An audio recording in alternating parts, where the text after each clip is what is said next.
नमस्कार दोस्तों, स्वागत है आप सभी का आपके अपने YouTube चैनल SKC क्लासेस में।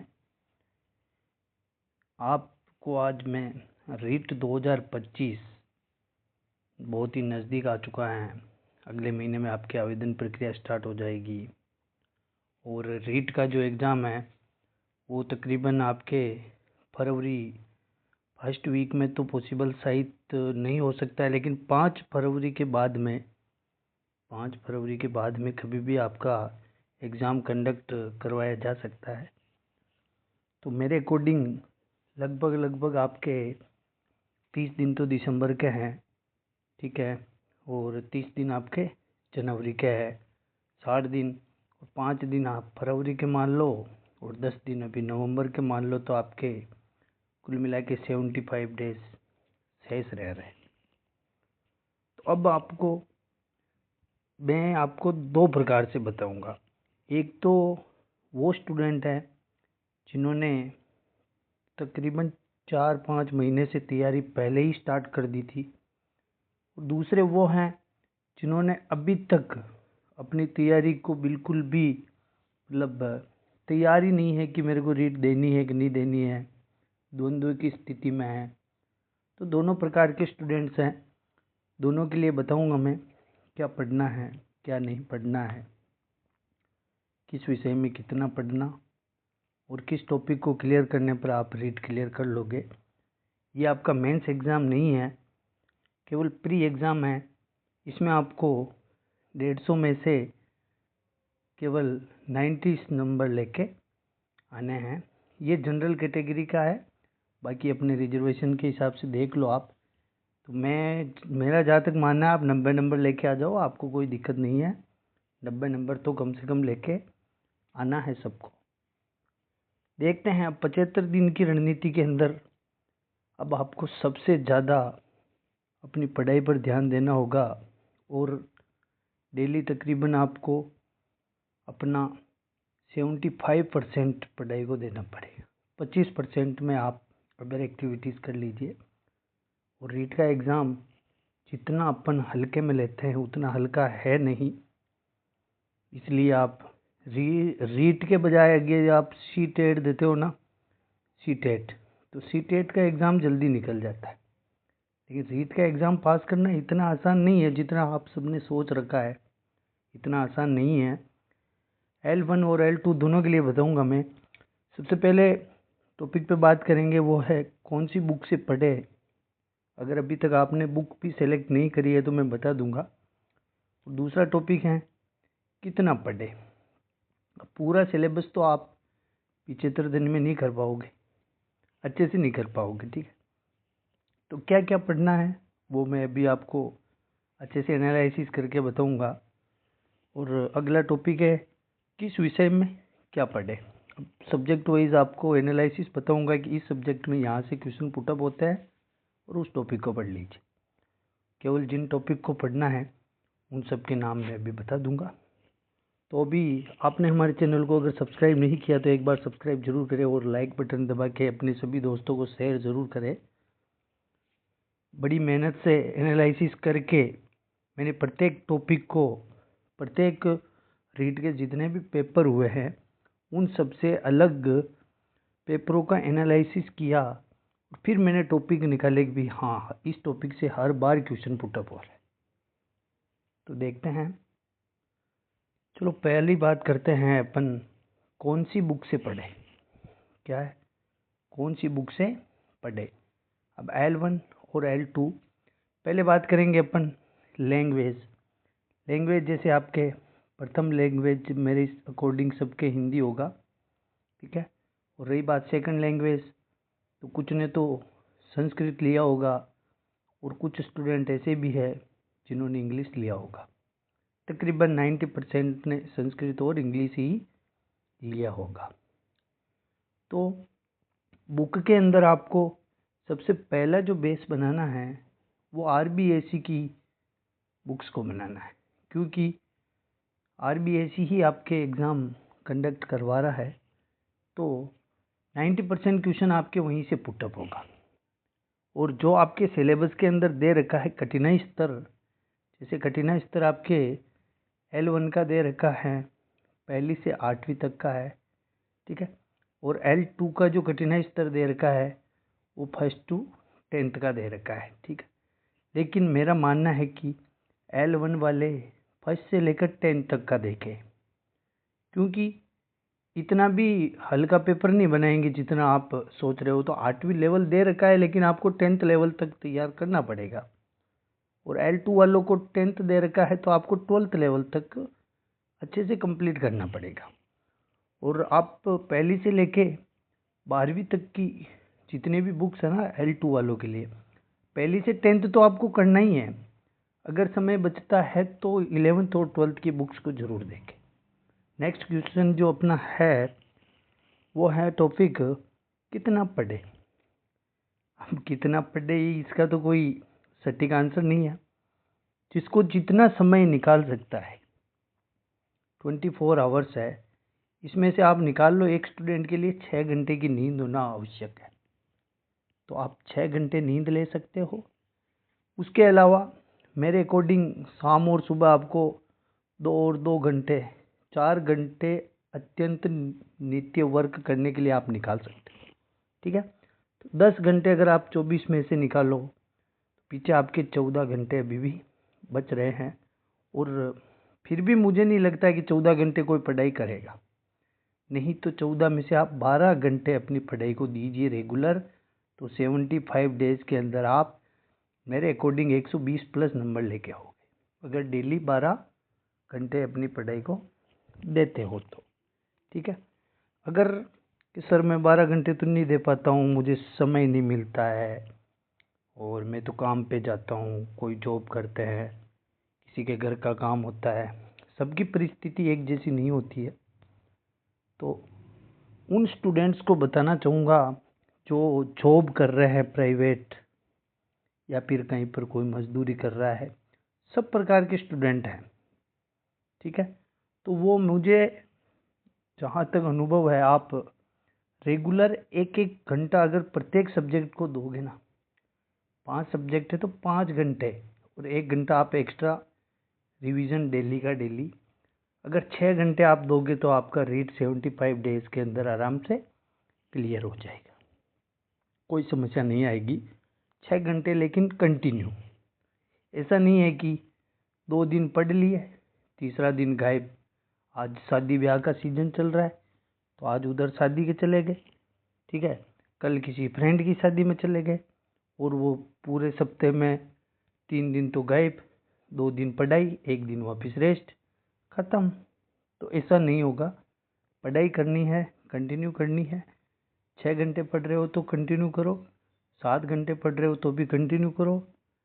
एक दिन आपका शादी ब्याह में जाने का मतलब है आगे और पीछे के 2 दिन और बर्बाद करना, यानी कि 3 दिन अपने आप बर्बाद हो जाएंगे।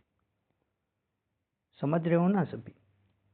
अगले टॉपिक की बात करेंगे, तो वो है किस विषय में क्या पढ़े, किस विषय के अंदर क्या पढ़े। तो ये प्रत्येक विषय के सब टॉपिक आपको मैं बताऊंगा कि क्वेश्चन 30 के 30 क्वेश्चन कहाँ से आते हैं।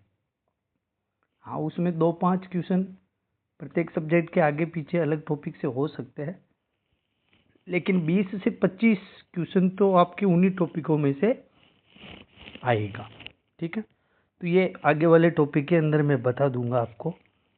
नेक्स्ट जो टॉपिक है वो है कि केवल इन टॉपिक्स को तैयार करें, जो टॉपिक मैं बता दूंगा उन टॉपिक्स को अगर आप पढ़ लोगे तो मैं आपको विश्वास दिलाना चाहता हूँ कि आप रीट के अंदर 100 प्लस नंबर आराम से लेकर के आओ। जो टॉपिक मैं बता रहा हूँ केवल उनको पढ़ लेना, बाकी और कुछ भी पढ़ने की आपको ज़रूरत नहीं है। और गाइड के चक्कर में अब मत घिरना कि सर गाइड ले आता हूँ मैं बाज़ार से, गाइड नहीं पढ़ पाओगे। RBSC की बुक्स पढ़ो, पुराने पेपर सोल्व करो, जितना हो सके उतने मॉडल पेपर निकालो। समझ रहे हो ना। जितना आप पुराने पेपर्स का एनालिसिस करोगे, सिलेबस हमेशा आपकी टेबल पर होना चाहिए, सिलेबस हमेशा आपके सामने होना चाहिए कि मैं क्या पढ़ रहा हूँ, सिलेबस के अकॉर्डिंग है या नहीं है। सिलेबस के अंदर कौन कौन से टॉपिक है, उन सब टॉपिक के अकॉर्डिंग ही पढ़ाई करना है आपको, ठीक है ना। तो देखो, अब मैं सब्जेक्ट वाइज आपको टॉपिक बताता हूँ। सबसे पहले मैं लूँगा आपके सामने साइकोलॉजी, मनोविज्ञान। मनोविज्ञान के अंदर क्वेश्चन कहाँ से पुटअप होते हैं, ये टॉपिक मैंने पिछली जितनी भी रीट्स की एग्ज़ाम हुई है, जैसे पहले आरटेट 2011, आरटेट 2012, ठीक है, उसके बाद में रीट 2015, उसके बाद में रीट 2018, उसके बाद में रीट हुई 2022 और 2023, यानी कि 2, 4, 6 रीट के पेपर तो L1 के और 6 रीट के पेपर L2 के मैंने 12 पेपरों का एनालिसिस किया। पिछले 6-7 दिन से मैं एनालिसिस कर रहा हूँ, तब जाके ये साइकोलॉजी के टॉपिक्स को अच्छे से कवर कर पाया हूँ कि कहाँ से क्या क्वेश्चन पुटअप हो रहा है। तो देखिए कि साइकोलॉजी के अंदर जो हैं, एक क्वेश्चन आपके साइकोलॉजी के अंदर आएगा, विकास के सिद्धांत। कहाँ से आएगा? विकास के सिद्धांत। नोट करते जाना आप। विकास के सिद्धांत से आपको प्रत्येक रीट के अंदर एक क्वेश्चन आया है और आएगा, क्योंकि मनोविज्ञान पढ़ रहे हैं। विकास आपके इतना बड़ा टॉपिक है, लेकिन उसमें से क्वेश्चन सिद्धांत से बनता है। जब तक सिद्धांत आपके समझ में नहीं आएगा तो विकास के अंदर बाकी अवस्थाएं आपको समझ में नहीं आएगी। विकास के सिद्धांत, ठीक है। और ये विकास के सिद्धांत को अगर आप अच्छे से पढ़ो तो 1 घंटे के अंदर आप विकास के सिद्धांत कवर कर सकते हो। समझ रहे हो? तो यहाँ से एक क्वेश्चन आपको, मैं 99% नहीं, मैं 100% की गारंटी ले रहा हूँ कि यहाँ से आपको एक क्वेश्चन देखने को मिलेगा। विकास के जो सिद्धांत हैं उन सबको पढ़ लेना, ठीक है। फिर दूसरा क्वेश्चन आता है, विकास के अंदर वंशानुक्रम और वातावरण की भूमिका। वंशानुक्रम और वातावरण की भूमिका क्या है? इन दोनों को भी 1 घंटा, क्या इसमें तो लगभग आधे घंटे में आप कवर कर सकते हैं, ठीक है। फिर भी आप 1 घंटा मान लो, कोई दिक्कत नहीं है। लेकिन विकास के अंदर वंशानुक्रम और वातावरण पे बहुत सारे क्वेश्चन बनते हैं। प्रत्येक रीट के अंदर वातावरण से कम लेकिन वंशानुक्रम से ज़्यादा आया है। अगर आपको समय ना मिले तो केवल वंशानुक्रम को तो आपको देखना ही देखना है। समझ गए ना? ये हो गए आपके 2 क्वेश्चन, ठीक है। फिर करते हैं बात तीसरे प्रश्न की। तो तीसरा प्रश्न जो आता है, अब आपके सिद्धांतों के अंदर मैं 3-4 आपको मनोवैज्ञानिकों के नाम बताता हूँ, उनके सिद्धांत अच्छे से याद कर लेना। पहला आता है जीन पियाजे। कौन आता है? जीन पियाजे। और जीन पियाजे का अगर क्वेश्चन नहीं है तो वो रीट का एग्ज़ाम ही नहीं है, ये समझ लो आप। रीट एग्ज़ाम है तो जीन पियाजे है। समझ रहे हो ना? ऐसा शिक्षक भर्ती के अंदर ऐसा कोई एग्ज़ाम नहीं हुआ है जिसमें जीन पियाजे का क्वेश्चन नहीं आया हो। आप समझ रहे हो ना आप? 100% क्या, मैं 101% के साथ कहता हूँ कि जीन पियाजे से आपको 1 या 2, हो सकता है 3 क्वेश्चन भी देखने को मिल जाए। समझ रहे हो ना? तो जीन पियाजे को अच्छे से याद कर लेना, अच्छे से समझ लेना। और जीन पियाजे पे मैंने ऑलरेडी वीडियो बना रखा है अच्छे से, और पिछले क्वेश्चंस भी करवा रखे हैं, तो आप जाके ज़रूर देख लेना। समझ रहे हो? जीन पियाजे के अलावा फिर बात करते हैं अपन जेरोम ब्रूनर। कौन है? जेरोम ब्रूनर का सिद्धांत, ठीक है। जेरोम ब्रूनर से भी क्वेश्चन पुटअप होता है। 2-3 और बताता हूँ मैं आपको मनोवैज्ञानिक, जैसे कि एक आपके थॉर्नडाइक है। थॉर्नडाइक के निगम के जो सिद्धांत है, थॉर्नडाइक के जो, जैसे तत्परता का सिद्धांत, प्रभाव का सिद्धांत, संतोष का सिद्धांत, समझ रहे हो ना? इनमें से ही एक क्वेश्चन आ जाता है।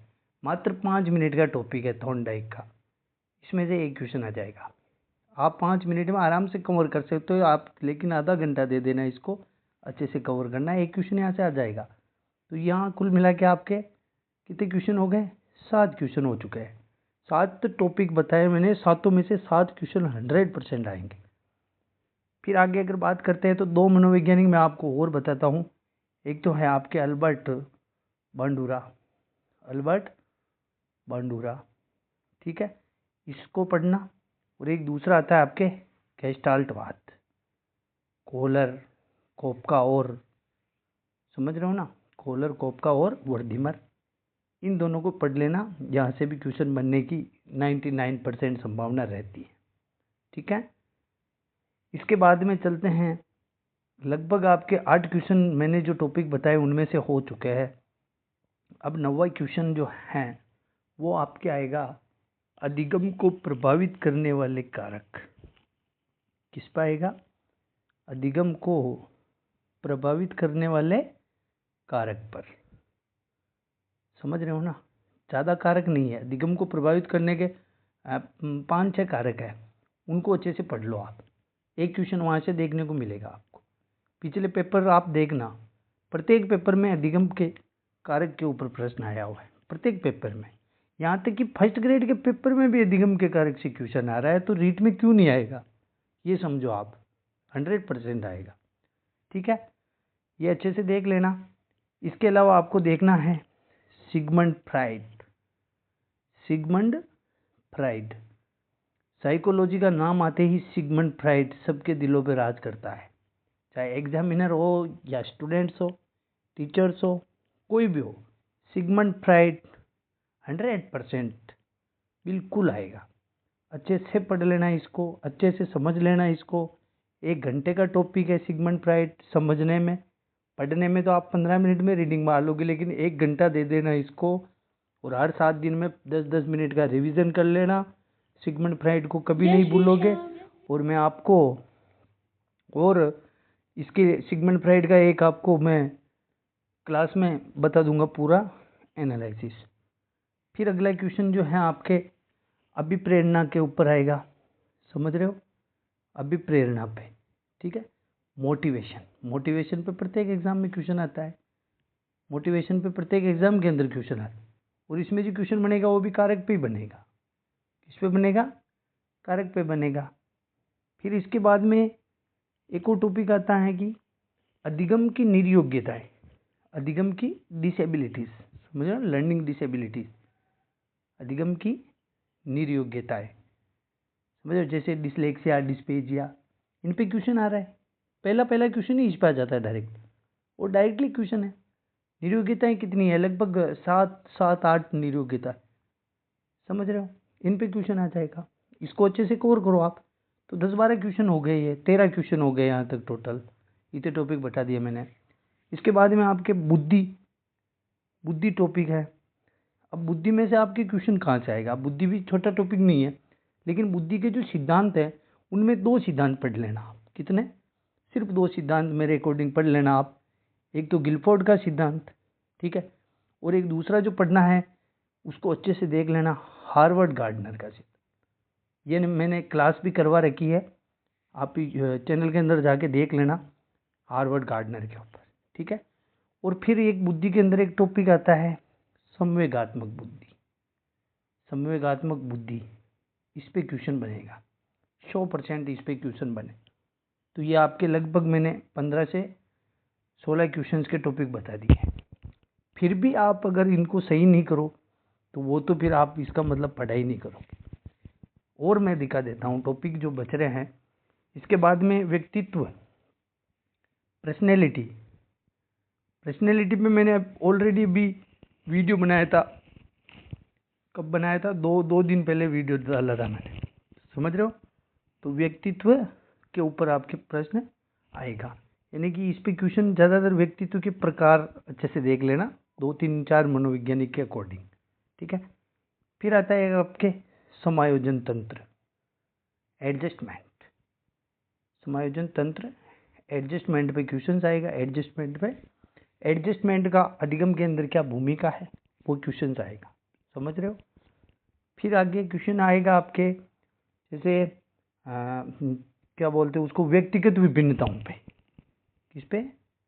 व्यक्तिगत विभिन्नताओं पे।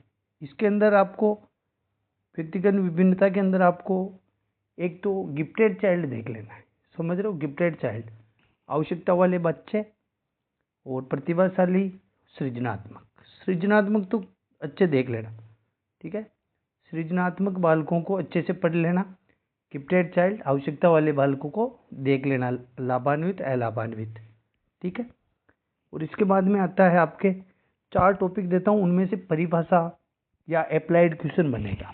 जैसे एक तो हो गया आपके रुचि, ठीक है, रुचि पे आ सकता है या अभिरुचि पे, समझ रहे हो, रुचि, अभिरुचि, मनोवृत्ति, ठीक है, या फिर आदत, इन चारों पे भी आपके एक क्वेश्चन आएगा। फिर टॉपिक देखो अगला, व्यक्तित्व मापन की जो विधियां हैं उनमें से एक क्वेश्चन आपके बनेगा। व्यक्तित्व मापन की विधियों में मैं आपको बता दूं क्वेश्चन कैसा बनेगा, वो भी बता देता हूँ, देख लेना आप।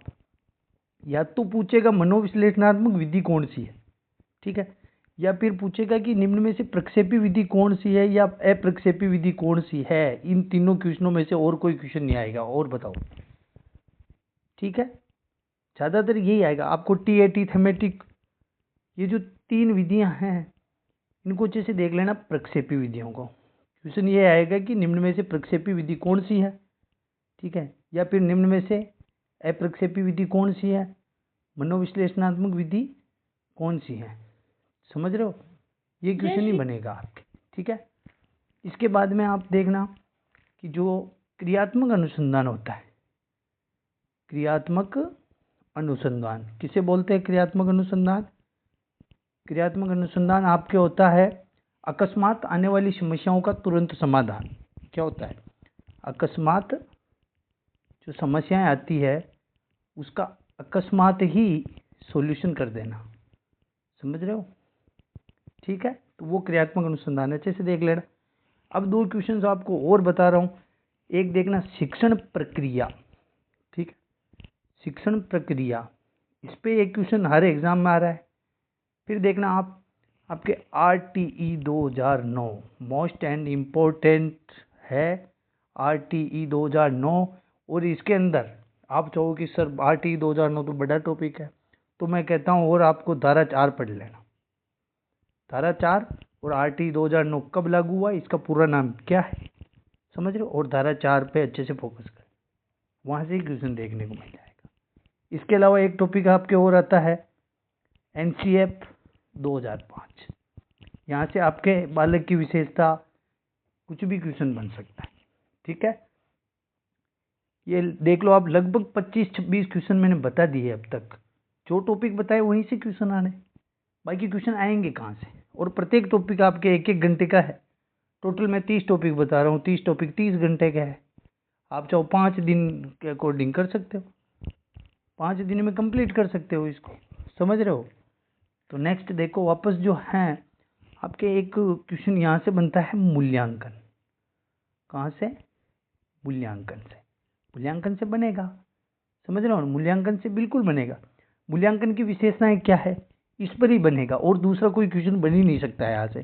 जैसे वस्तुनिष्ठता है, वस्तुनिष्ठता, वैधता, है ना, इन पे ही क्वेश्चन बनेगा, और कहाँ से बनेगा, और बनाएगा तो कहाँ से बनाएगा, मूल्यांकन के अंदर। उपचारात्मक निदानात्मक पढ़ लेना, उपचारात्मक निदानात्मक क्या है, 5 मिनट का टॉपिक है, पढ़ डालो इसको, छोड़ने की जरूरत ही नहीं है। फिर आगे देखो तो एक क्वेश्चन आपकी इस पे आएगा, उपलब्धि परीक्षण, बिल्कुल आ रहा है हर एग्जाम में, फर्स्ट ग्रेड में क्वेश्चन, सेकंड ग्रेड में क्वेश्चन, सीटेट पे क्वेश्चन, उपलब्धि परीक्षण का क्वेश्चन हर जगह आपको देखने को मिलता है, ठीक है। इसके बाद में आता है एक नया टॉपिक है, मैं आशा करता हूँ कि उस पर पिछली रीट में, उससे पहले वाली रीट में भी नहीं आया है, लेकिन 98% मुझे विश्वास है कि इस बार उस टॉपिक से क्वेश्चन पूछा जाएगा, समझ रहे हो ना। तो वो टॉपिक है अधिगम के प्रतिफल, क्या है, ये नया टॉपिक है, अधिगम के प्रतिफल। इसमें से देख लेना, इसको एक क्वेश्चन इससे बनने की संभावना है, हालांकि पहले कभी क्वेश्चन बना नहीं है, लेकिन एक क्वेश्चन बनने की संभावना जरूर है, ठीक है।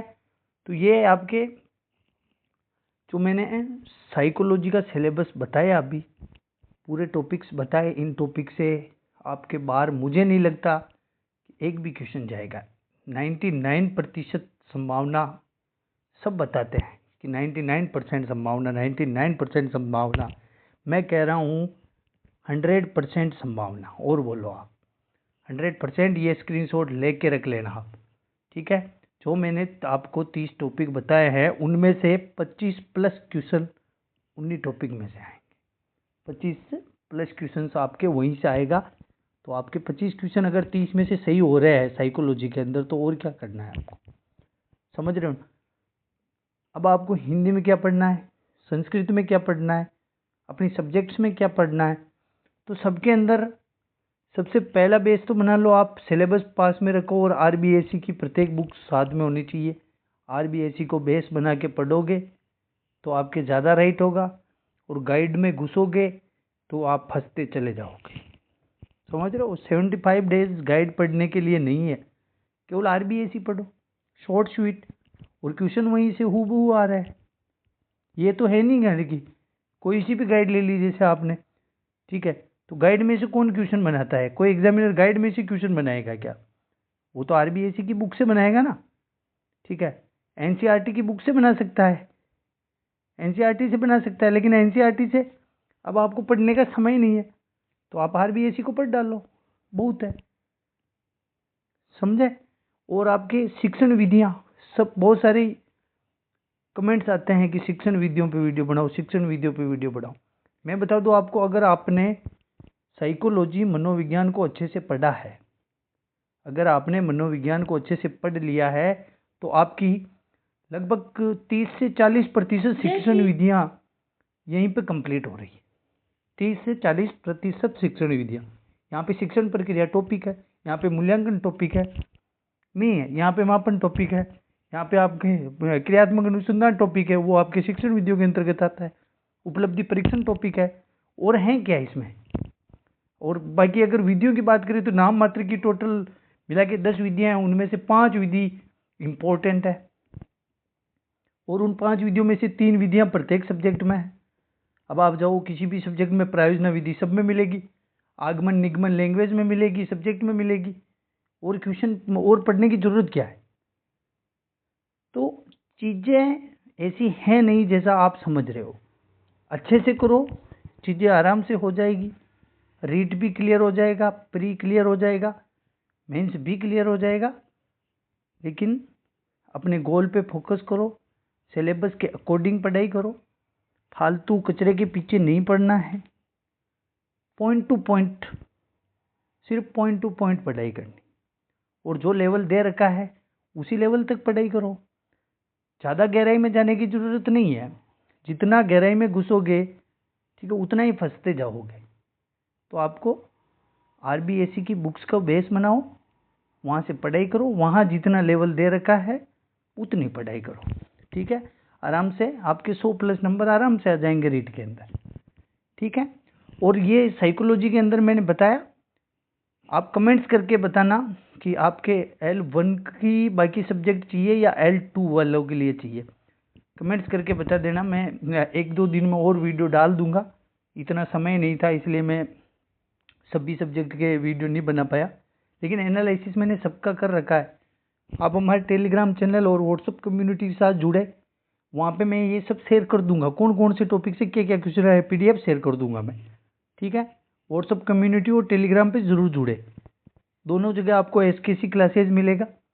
टेलीग्राम में आप SKC क्लास लिख के सर्च करके भी आप ज्वाइन कर सकते हो, और यूट्यूब पे जो लोगो लग रहा है वही लोगो आपको हर जगह मिलेगा, ठीक है। और बाकी सब्जेक्ट का एनालिसिस कर रखा है मैंने, कौन कौन से टॉपिक पढ़ने हैं। ज़्यादा फालतू के टॉपिक मत पढ़ा करो, वो टॉपिक्स मैं सब आपको अभी टेलीग्राम के अंदर चैनल पे और व्हाट्सअप कम्युनिटी में उपलब्ध करवा दूंगा कल शाम तक, ठीक है। तो एक बार आपके लिए इतनी मेहनत करता हूँ तो अपने दोस्तों को शेयर कर दिया करो, और सब्सक्राइब जरूर करें। धन्यवाद।